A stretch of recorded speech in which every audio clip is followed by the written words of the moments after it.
L'émission que vous allez voir entre dans le cadre de nos pérégrinations en Charente-Maritime. Nous allons nous initier, toujours en compagnie de Philippe bien sûr, à la pêche à la truite à la bombette. Il faisait tout particulièrement froid ce matin-là sur les étangs des Colverts. N'est-ce pas Philippe? Alors Alexis, on s'était promis de se donner rendez-vous ce matin. On va essayer de planter quelques truites, il fait pas bien chaud. Non, c'est vrai qu'il fait frisqué un peu ce matin. Mais bon. Alors, par contre, j'espère qu'elles, les truites, elles vont être un petit peu plus réchauffées que nous. Il n'y a pas de raison. Comme on peut le voir, on n'est pas tout seul. Il y a de la concurrence ce matin.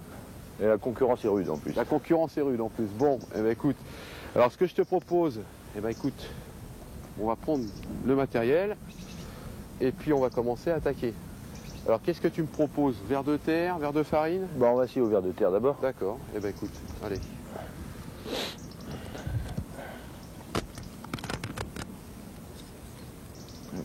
On va en prendre un beau.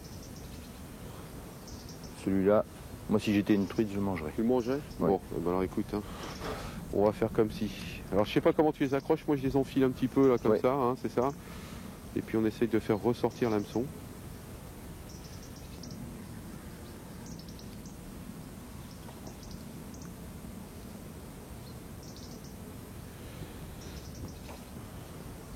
Si ça marche pas, on essaiera au verre de farine après. Je te fais confiance. Allez. Allez, fais-nous voir ce que tu sais faire.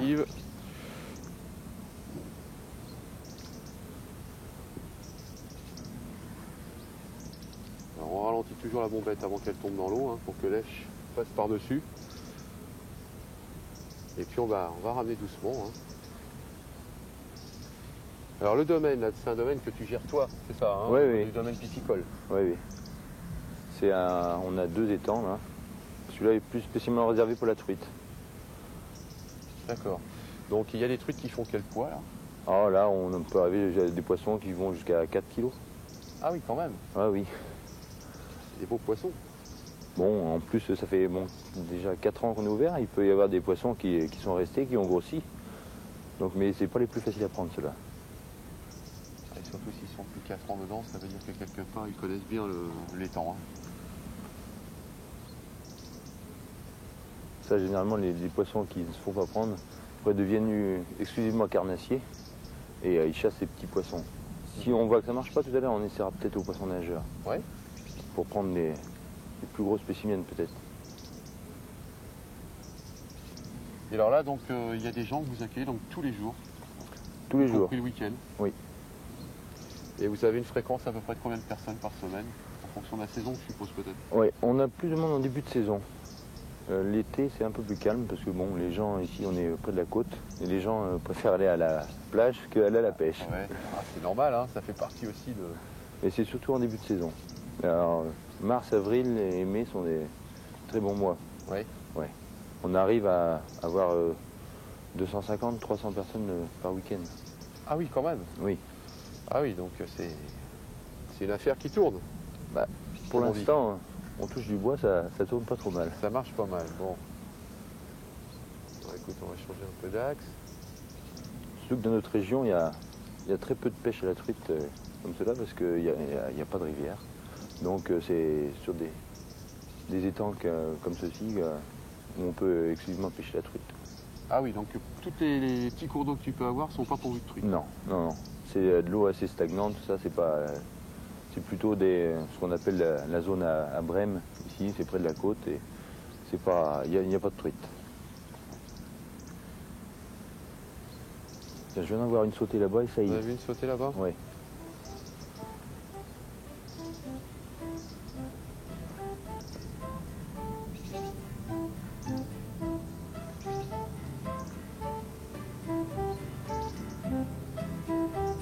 Ah, tiens, regarde. Ah, tu vois, en fin de compte, elles sont quand même un petit peu plus profondes. Donc j'espère que je l'ai bien ferré, parce que des fois, c'est pas toujours évident. Oh, c'est un beau poisson, en plus. Il se défend bien. Oh là là. Il donne des coups de tête, hein? Ah, il donne des gros coups de tête. Donc on va le tenir un petit peu calme. Oh, tu vois, regarde un peu.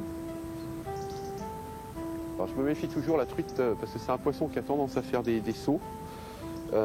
Donner des gros coups de tête et puis c'est comme ça qu'elle est décrochage. Ouais, regarde un peu, tu vois, elle cherche à aller vers la gauche là. Regarde, on voit la bombette. pêches pas trop fin, si? Bah écoute, j'ai monté du 24 centièmes en corps de ligne et puis ça doit être du 20 centièmes en bas de ligne. Bon, tu sais, c'est les truites, hein, il ne faut pas non plus monter trop gros, je pense. Hein. De toute façon, je pense que plus on pêche fin, meilleur c'est. Voilà, meilleur c'est pour le poisson, c'est évident. Hein. Alors là, tu vois, je vais pas volontairement, je vais laisser faire un peu. Hein. Un poisson, il faut savoir le travailler aussi. Hein. Ça sert à rien de vouloir ramener trop rapidement. Regarde ce beau poisson. Ah. Regarde ce beau poisson. Regarde. On va faire un travail d'équipe. Tu vas me l'amener dans l'épuisette. Ah, elle est prise juste sur le bord, regarde. Ah ouais. Ah, c'est l'avantage de la bombette, hein, c'est qu'on peut pratiquement les faire à la touche aussi. Hein. Hop. Voilà. Et voilà. Très belle. Hein. Un beau poisson. Oh. C'est bien défendu. Ah, ça va chercher dans les 1,5 kg. Ah ouais. Elle a des belles couleurs. Hein. Elle a une robe magnifique, là, bien rose. On voit bien là, ce filet rose là. Et puis alors, hop là. Qu'on la perde pas. Alors, de toute façon, on va la remettre à l'eau parce que c'est le but. Hein. Ouais. Bien rose. Et puis la couleur, pareil, hein, du dos sombre, hein, donc par rapport aux couleurs du fond des endroits où elle se trouve. Hein. Hop. Écoute, hein, On va la décrocher. On va la décrocher et puis on va la remettre parce que je crois que ça sert à rien de l'abîmer. Alors attends, je vais peut-être prendre les ciseaux. Ouais. Ce sera plus facile.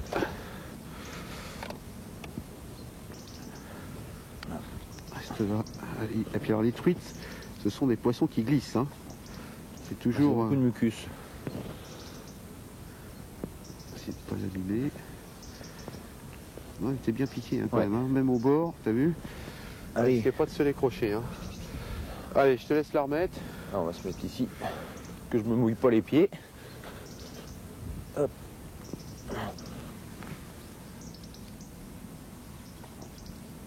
Donc toujours la oxygéner avant. Hein.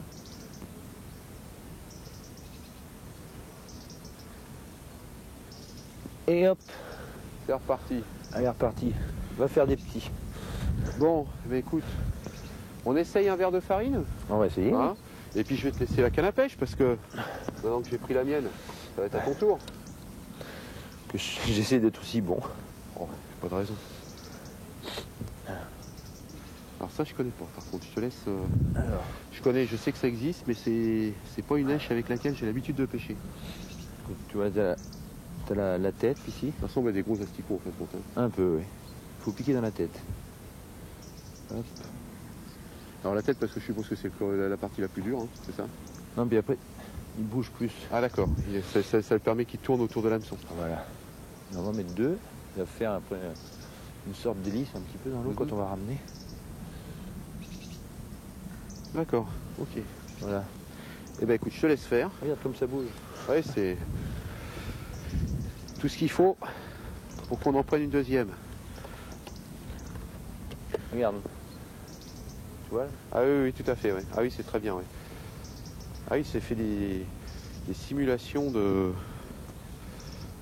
d'hélices ou de poissons, quoi.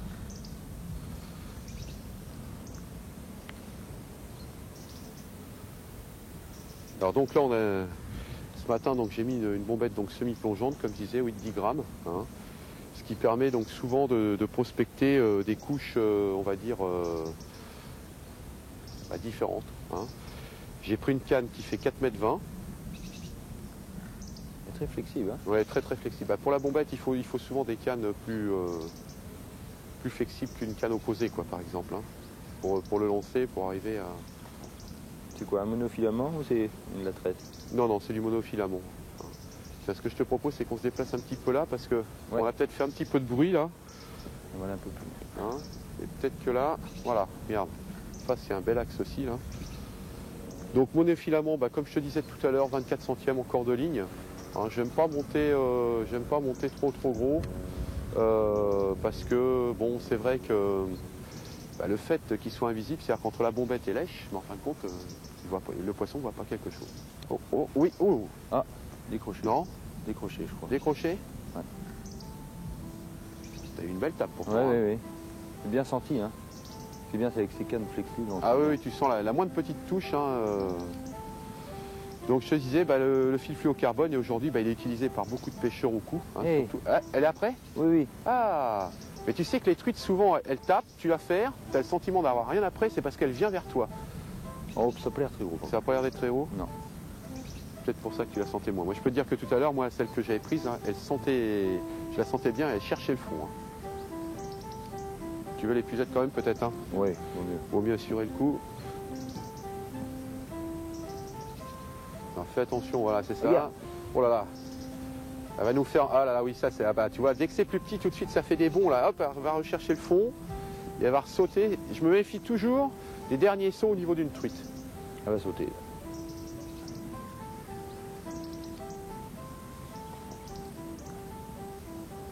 C'est plus petit, mais elle se bagarre. Hein. Eh. Ah, c'est jamais fini. Regarde, hein, regarde. Ouais, regarde un peu. Oh là là.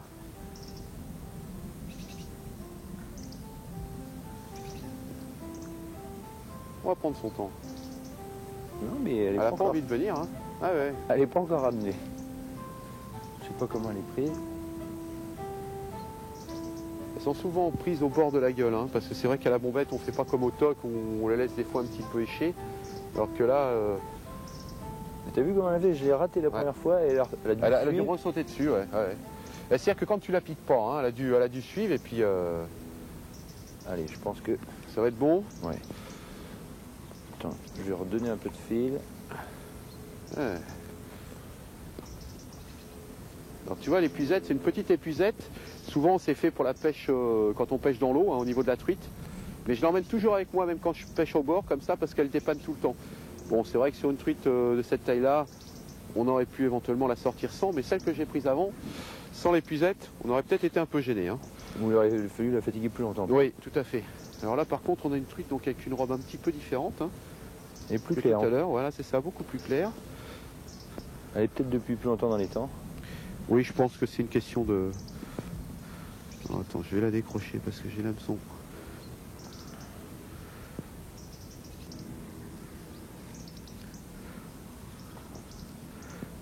Alors... Ça y est. Et ben voilà, Un beau regarde. poisson. C'est vrai que... Ah, une belle robe. Hein, Plus brillant, t'as vu? plus brillant, ouais, tout à fait. Bon, écoute, on va pas la faire souffrir. Hein. Non, mais mets-la plus vers la Plus plage. là, Ouais. On se mouillera moins c'est les plus pieds. facile, ouais, c'est plus facile à descendre. Allez, Elle est repartie. allez, j'aurais dû descendre un peu plus là quand même, parce que là j'ai m'a glissé les mains. Regarde, il y en a une qui vient de passer juste à côté de Ah nous. oui, juste à côté là. Moi je pense qu'elle va... Elle va repartir. Elle reprend ses esprits. Ouais, tout à fait. Et je pense qu'elles sont le long du bord. J'ai l'impression que, tu vois, on a pris les deux nôtres là en lançant assez loin là, et le long des rives là. Écoute, tu vas réessayer. Hein. Alors moi ce que je te propose, si tu veux, on peut peut-être essayer de changer. Là on les a pris à lèche. Hein. Tu parlais tout à l'heure, pourquoi pas essayer un petit poisson nageur ou quelque chose dans ce genre-là. Alors t'as poisson nageur, on va essayer. Amène-moi un cocoon. Ouais, Ça ça ressemble à des larves. Voilà, c'est des nouvelles, c'est des nouveaux poissons nageurs hein, qui sont distribués par Flash-Mer là. Et tu vois, bon, il y a une palette de couleurs assez intéressante. Hein. On a des couleurs comme ça. Ça c'est naturel ça. Voilà, je pense que c'est, à mon avis, je vois bien ça moi. Je vois bien ça. Et c'est vrai que ça nage bien. Alors on peut les employer à la fois en direct, hein,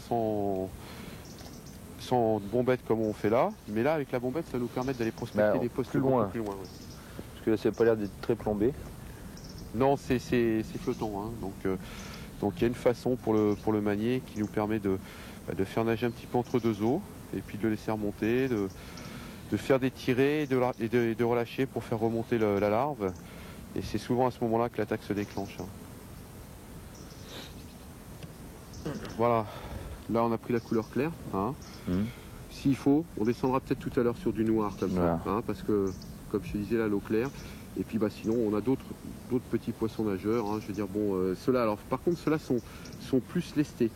Ça veut dire que ceux-là ils vont avoir tendance à descendre un peu, mais enfin sur la bombette c'est pas bien grave. Et puis ceux-là ils ont des petits ailerons sur les côtés, ce qui les fait un petit peu chavirer. Et avec le coloris ça fait un peu verron. Donc la truite aime bien le verron quoi.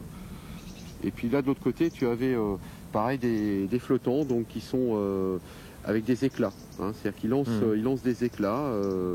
Alors bon, il y a plusieurs formes et plusieurs couleurs différentes. Hein. Tout ça, c'est des produits qui sont tout nouveaux, qui viennent de sortir et qui, je pense, feront le bonheur de tous les pêcheurs à la truite. Hein. Bon. Ah, tiens, regarde.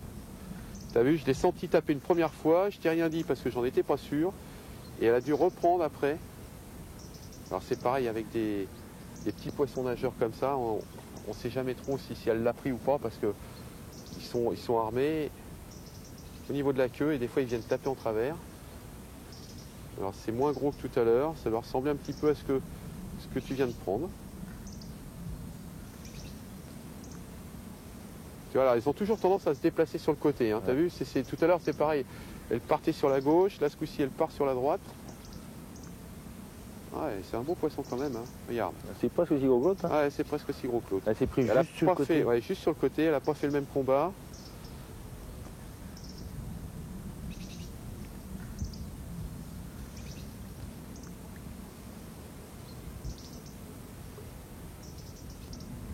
Ouais, elle n'est pas rendue encore. C'est marrant, hein, parce qu'elle s'est déplacée vers nous, et puis là, elle a compris qu'elle venait sur le bord. Le fait que quand elle arrive à nous voir, là, souvent ça convient plus, ouais.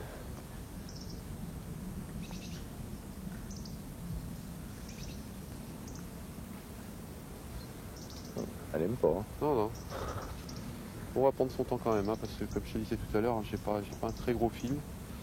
Donc avec des beaux poissons comme ça, il vaut mieux. Ah, puis il faut bien se faire plaisir, hein. Se bagarrer un petit peu. Oui, tout à fait, il vaut mieux être patient.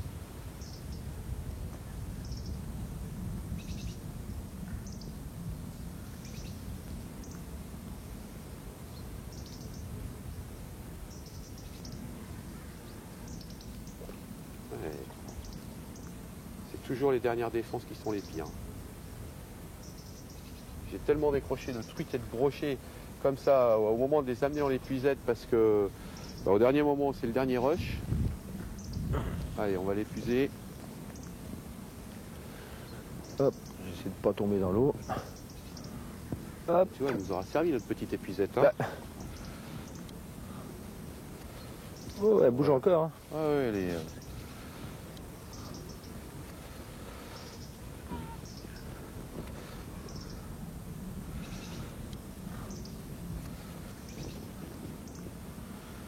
Regarde. Un beau poisson. Magnifique, hein. C'est un poisson qui fait quoi, ça? Un bon kilo, hein, encore. Hein. Oh, même un peu plus. Hein. Un peu plus, ouais. Ouais, c'est peut-être même un peu plus grosse que l'autre. Hein. Regarde le ventre un peu plus gros. Ouais, j'ai l'impression que... un peu plus d'1,5 kg peut-être. Celle-là paraissait être mieux nourrie que celle qu'on a pris tout à l'heure. C'est vrai que l'autre tout à l'heure, elle était un peu plus fine, ouais. Les mâles et les femelles souvent sont un peu plus, un peu plus ventrus. Et là par contre une robe un peu moins colorée. Hein. Mais bon, très belle quand même. Hein. Beau poisson, très beau poisson. Tu prends le ciseau dans la boîte à pêche là. Hop.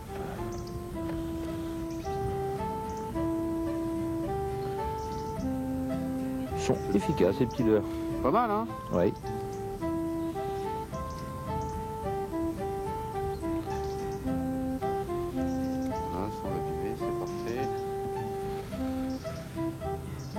On va la remettre à l'eau, face là. Le leurre dans l'eau. Oh là. Allez, reparti. Et puis l'eau est fraîche, hein, donc ils vont très vite se réoxygéner. Bon bah Alexis, hein, je te laisse faire le dernier lancer, parce que je pense que 3 truites c'est quand même pas mal. Bah, hein, surtout qu'on avait pas... Tout à l'heure il faisait quand même assez froid et puis on a quand même beaucoup de concurrence. Hein.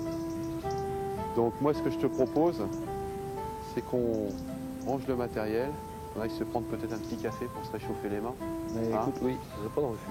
Et puis à bientôt sur les temps d'école vert. Ben, à bientôt. Hein. C'est avec plaisir que je t'accueillerai une nouvelle fois. Allez, on a assez pêché pour aujourd'hui.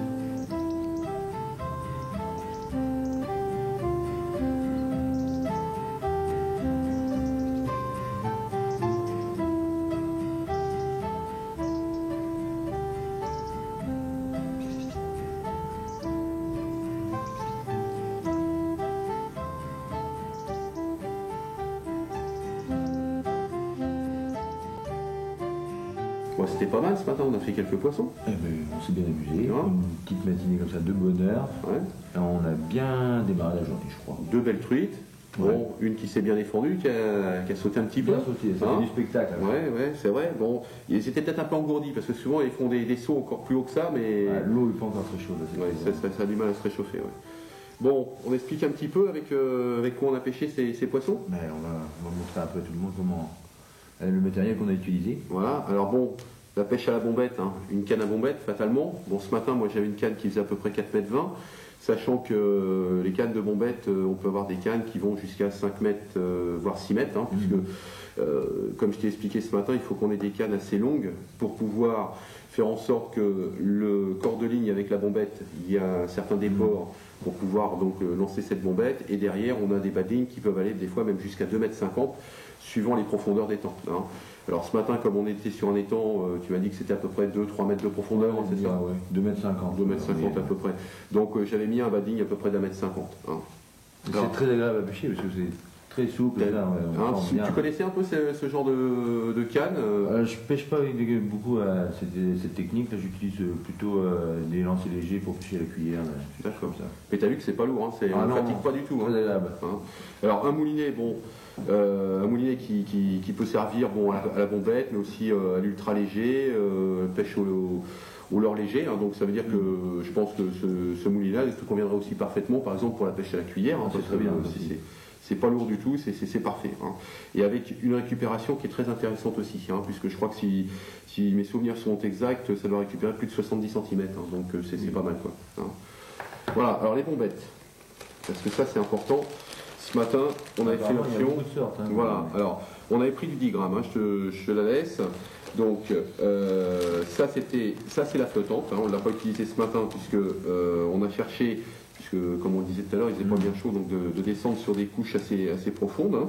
Donc c'est celle-ci qu'on a utilisée, d'ailleurs elle est encore un peu après un peu la terre, donc toujours du 10 grammes, la semi-plongeante donc, et puis la dernière gamme, donc celle-là qui était... C'est une plongeante, hein. Voilà, c'est une plongeante, donc qui était un petit peu plus légère, mais je voulais pas descendre non plus complètement... Hein. Alors, en fait, plongeante, semi-plongeante et flottante. En fait, la plongeante, c'est presque comme un plomb. Voilà, c'est-à-dire que la plongeante, elle descend très vite, très vite. Hein. C'est-à-dire que la semi-plongeante, tu as vu ce matin, on a attendu volontairement qu'elle descende, bon elle descend quand même assez vite, hein, mais qu'elle descende pour prospecter donc les différentes couches, et c'est vrai que elle descend bien évidemment moins rapidement que la plongeante. Hein. Si on a vu par exemple 4-5 mètres de profondeur, je pense que j'aurais opté plutôt pour une plongeante. Par contre, à une autre période, c'est-à-dire dans un mois ou deux, à mon avis, tes truites, elles vont être un petit peu plus... Hein, elles vont, comme ce matin, tu me disais, si on avait un petit peu de soleil, on les verrait boucher. Et je pense qu'on aurait cherché plutôt ce genre de plombette. La flottante de bombette, pardon. C'est la densité de l'eau, en fait. Ça. En fait, le leurre reste à sa place. Voilà, ça permet de faire nager ton leurre sur un plan rectiligne à la profondeur d'eau que tu souhaites. Hein. Et tu as vu ce matin que quand ton moulinet est trop vite, hop, elle remonte en surface. Hein. Donc ça veut dire qu'il faut que tu règles aussi ta façon de mouliner en fonction de la profondeur de nage que tu souhaites donner à la bombette. Hein. Et moi, tu vois, j'avais jamais essayé cette technique et c'est très agréable. C'est sympa, c'est sympa. Ça permet d'aller chercher surtout le poisson très loin de la rive. Quand on a des poissons qui sont très méfiants et qui ne sont pas obligatoirement à nos pieds, ça permet d'aller chercher assez loin. Et tu as vu ce matin, les premières, on les a pris pratiquement sur la rive opposée. Hein. Donc peut-être qu'elles étaient craintives, on a peut-être fait un peu de bruit en arrivant. Bon. Alors qu'avec la cuillère, tu n'auras peut-être pas réussi à aller chercher aussi loin. Hein. Avec des leurres légers comme on a pêché, là, on ne va pas aussi loin. Voilà, exactement. Hein. Alors derrière cette bombette, on va peut-être finir. Hein, je veux dire, derrière la bombette, on y met donc soit. Bon, je pense que c'est le mieux. C'est pas des chevrotines, ça c'est des petites perles, voilà. Parce que la chevrotine, si tu mets une chevrotine, elle va alourdir derrière au niveau de ta bombette, elle va la déséquilibrer. Hein. Donc là, il ne faut pas mettre quelque chose de plombé. Il faut y mettre donc simplement ces petites billes, des petites perles hein, qui permettent d'amortir la bombette dans le fil, hein, pour pas casser au niveau des émerillons. Alors normalement on pêche avec des émerillons, ce qu'on appelle des émerillons triples. Malheureusement ce matin j'en avais pas, mais bon c'est des choses qui arrivent, mais tout le monde s'adapte à la pêche. Hein. Je veux dire, il y a toujours. On a toujours un nouveau. Voilà, et j'ai mis simplement des émerillons tout simples. Alors noirs parce que je pense qu'ils sont plus discrets, hein, parce que ce matin on avait une eau très claire quand même. Hein. C'est vrai, ouais. Donc des petits émerillons. Hein. Là il y en a deux qui sont mis l'un dans l'autre. On va essayer de les défaire. Voilà. Donc c'était les tailles numéro 1, hein, donc c'est des petits émerillons, parce que là on ne pêchait pas des gros poissons, donc il n'y a pas besoin de chercher des choses avec des grandes résistances. Hein. Voilà. Et puis après, donc on avait notre bas de ligne, alors qui était monté au départ quand on a pêché donc au verre et puis au verre de farine. Hein. Donc des hameçons. Alors les hameçons, aujourd'hui, tu as plusieurs. Souvent quand je pêche au toc, je pêchais souvent avec des hameçons de ce style-là, donc avec des tiges très courtes. Hein. Voilà. Alors ça, c'est des hameçons vanadium, et j'insiste là-dessus parce que ces hameçons-là, hein, tu vois, c'est marqué là, ça pique très fort. Et c'est vrai que pour la truite, souvent, elle a tendance à happer le verre, hein, et puis te coupe le verre au ras de l'hameçon ou un petit peu au-dessus, et puis quand tu fais, paf, t'arraches le verre. Alors que là, avec ça, je peux te dire que ce matin je me suis piqué une fois au moment où j'ai mis, ça pique très fort. Donc là, tu piques, et des fois souvent ça nous permet comme ce matin de les prendre au bord de la gueule. Le jour où on veut les rejeter, ça les abîme moins quand même. Hein. Donc je pêchais avec ce genre de choses là. C'est vrai que quand on pêche avec un verre, il vaut mieux prendre donc les tiges, ce qu'on appelle les tiges longues. Hein. Donc écoute, ce matin on a pêché, j'avais du 6 et du 7, hein, c'est exactement ça. Donc tu vas voir la différence, je vais t'en sortir un de chaque. Voilà, tiens, je te le fais tenir. Voilà, donc un câble numéro 6. Tu vas voir la différence quand même de longueur de tige. Alors, quand on les monte, hein, parce que moi je les monte moi-même, hein, les hameçons, tu vas voir, on va voir le fil après. Bon, ça n'a pas une grosse assilance. Mais par contre, tu vois, le verre, ça permet. Voilà, tu enfiles ton verre là et tu le remontes. Hein, et ce qui fait que tu as quand même beaucoup plus de longueur pour bien l'enfiler et ton verre tient beaucoup mieux. Hein. Surtout qu'à la bombette, comme on lance quand même assez loin, on risque de l'abîmer. Hein. Bon, avec le verre de farine, il y a moins ce problème-là. Ouais, hein. c'est plus dur. Voilà. Et puis alors le fil, écoute, quand même. Ouais, t'as vu, j'ai fait attention. Hein, tu remarqueras, hein, j'ai pris les pointes dans ma main. Donc j'ai pris du fil, ce qu'on appelle du fil fluocarbone. Alors ce fil fluocarbone, c'est un fil qui est employé par pratiquement tous les pêcheurs au cou, hein, parce que il a un avantage, c'est qu'il est invisible dans l'eau. Hein. Surtout l'eau comme l'eau était claire. Ouais, hein. Alors, c'est vrai que quand on voit ce fil-là, on a l'impression que, en fin de compte, c'est du fil comme n'importe quel fil. Hein. Et non. Quand il est dans l'eau, il est totalement invisible. Ça veut dire que... Complètement. Ce qui veut dire que la truite, quand elle va venir, elle va voir que le verre, quoi. Hein, elle va voir la bombette qui est à 1,50 m. Alors, en général, elle ne va pas la voir au-dessus, et elle va voir le verre qui est derrière. Hein. Voilà, donc ça, c'est beaucoup de pêcheurs au cou utilisent ce genre de produits. Et puis, les gens qui pêchent les carnassiers à la plombée, style le sang ou autre, hein, donc tu mets ça. Ils sont méfiants. Voilà, c'est ça. Ça permet de ne pas avoir du tout de visibilité au niveau de ce fil-là. Et bon, c'est vrai que c'est toujours intéressant. Hein. Voilà, donc ça c'était pour la première partie. Hein. La deuxième partie, je vais te laisser t'en parler un petit peu parce que c'est toi qui as commencé à pêcher avec. Et si je me trompe pas, tu as réussi à attraper un poisson aussi avec. Ouais. Hein. Voilà. Alors je sais pas si c'est des leurres que tu connaissais, parce que je crois qu'il y en avait certains quand on a parlé ce matin, tu les as un petit peu découverts. Hein, ça oui, j'ai trouvé ça franchement très sympathique. On avait utilisé celui-là, je crois. Oui, tout à fait. Alors bon, ça parle de même, regardez, on voit pas très bien, ça ressemble vraiment à une larve d'insecte. Voilà. Alors c'est comme un petit peu un petit rapala, c'est armé derrière d'un triple, avec une petite bavette. Je vais faire comme tout à l'heure, tu vas me le poser puis tu vas l'expliquer. Une petite bavette. Bon, ça a une nage un petit peu saccadée, et, on a vu que c'était très efficace quand même. Alors c'est un leurre flottant. D'où l'intérêt, quand les truites sont comme ça en couche inférieure, tu n'as pas le choix. Si tu veux vraiment l'utiliser à bon escient, il faut que tu l'utilises avec des bombettes. Quoi, hein. Alors bon, tu vois qu'il y a plein de couleurs différentes. Hein. Voilà. Nous, on a utilisé quelque chose qui était assez naturel quand même. Bon, après, il y a des choses un peu moins naturelles, mais bon, souvent ça marche. De toute façon, les poissons, c'est les couleurs. Hein. C'est comme les hommes, les goûts, les couleurs. Voilà, ça ne se discute pas. Et puis on en a essayé des comme ça, hein, qui ressemblent un peu à cela. Hein. Donc après, il y avait ça. Ça, non. Voilà, on a utilisé ça aussi, sachant que ceux-là, on aurait peut-être pu les utiliser parce que parce que le soleil s'est levé pendant un moment et ceux-là ils brillent très bien. On les a pas essayés, mais on aurait peut-être pu le faire. Et puis après, voilà, c'est ça, on a essayé, soit ce genre de cuillère là qui était bon, on a utilisé, je crois, celle qui était un taille au-dessus. Hein. Voilà. Alors celle-là, on va la sortir parce que, comme on disait ce matin, ce sont des cuillères qui sont décorées. Comme si c'était des poissons, quoi. Hein, c'est un peu des couleurs de peinture qui forment des allogrammes, hein, c'est ce qu'on dit, et bon, ça envoie des reflets dans l'eau, et puis plus la palette qui tourne, enfin moi je pense que c'est pas mal, quoi. Voilà. Bon, on a fait le tour à peu près. Voilà, on a fait le tour de la question. Bon bah écoute, Alexis, moi ce que je te propose, c'est que on range tout le matériel. La journée aujourd'hui elle est terminée, on est au coin du feu, on est bien. On est bien. On va aller boire un petit verre. Et puis, on va peut-être se lever demain matin de bonne heure pour mettre ça, non? Hein, je crois qu'on va pouvoir... Il n'y a pas de raison. On va essayer de demain. En plus, ils annoncent du soleil, c'est impeccable. Hein, on va passer une bonne journée encore de marche. Exactement. Bon, Alexis, on range, et puis, allez, à l'apéro. Allez.